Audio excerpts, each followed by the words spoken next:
అష్టాదశ శక్తిపీఠాల్లో 11వ శక్తిపీఠంగా పేరుగాంచినటువంటి ఓడియానా గిరిజాదేవి శక్తిపీఠం. ఓడియానా అంటే ఓడ దేశం అని అర్థం అన్నమాట. అదే మన ప్రస్తుత ఒడిస్సా స్టేట్.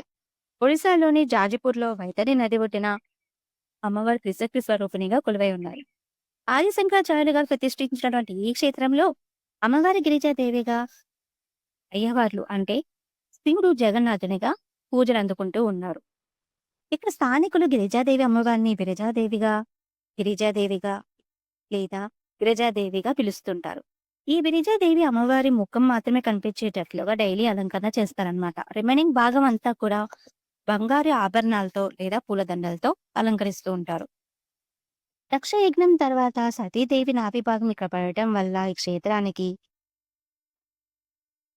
నాభిగయ అన్న పేరు వచ్చింది. అంతేకాకుండా లాస్ట్ వీడియోలో చెప్పినటువంటి గయాసుని స్టోరీ ప్రకారం గయాసుని శరీరం 3 భాగాలుగా మారి అతని నాభి భాగం కూడా ఇక్కడే స్థిరపడిందని పురాణాలు చెప్తున్నాయి. అందుకే ఈ క్షేత్రానికి నాభిగయ అన్న పేరు కూడా వచ్చింది. ఈ క్షేత్రంలో పిండ ప్రదానాలు చేస్తే మోక్షం లభిస్తుందని, అలాగే పుత్రుదేవతలు శాంతిస్తారు అని, ఎంతో పుణ్యం వస్తుందని పురాణాలు ఇప్పటికీ చెప్తున్నాయి. ఇప్పటికీ ఒడిశాలోని ప్రతి ఇంటికి ఒకలైనా సరే ఇక్కడికొచ్చి కంపల్సరీ పిండ ప్రదానం చేసి పితృదేవతల నుంచి ఆశీస్సులు పొందుతారని చెప్పి చెప్పుకోవచ్చు. ఇక్కడ అమ్మవారు దుర్గాదేవి రూపంలో మనకు దర్శనం ఇస్తారు. అంటే అమ్మవారికి 2 భుజాలుంటాయన్నమాట, 2 చేతులు.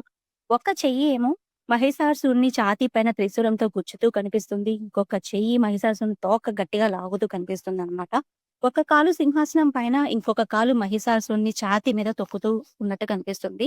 అంటే టోటల్‌గా మనం చూస్తే అమ్మవారు మహిషాసురుడిని వధిస్తున్నటువంటి రూపంలో మనకి దర్శనం ఇస్తారనమాట. చాలా శక్తివంతమైన శక్తిపీఠం అండి. తప్పక ఒడిశా ఎళ్ళిన వాళ్ళు ఎవరైనా అమ్మవారి శక్తిపీఠాన్ని దర్శనం చేసుకోండి. అలాగే నాభిగయలో పిండ ప్రదానాలు గాని, పితృశాంతి పూజలు అని చెప్పి ఉంటాయి కదా! పితృదోషాలు అటువంటివి కూడా పోతాయన్నమాట. ఆహ్, ప్రతి ఒక్కళ్ళు కూడా విజిట్ చేయండి. చేయలేని సిట్యుయేషన్ ఉన్న వాళ్ళు ఇక్కడ నమస్కారం పెట్టుకున్నా సరిపోతుంది. అలాగే ఎవరైనా శక్తిపీఠం చూసిన వాళ్ళు ఉంటే గనుక కామెంట్ బాక్స్‌లో జై గిరిజాదేవి అని చెప్పి కామెంట్‌లో తెలపండి.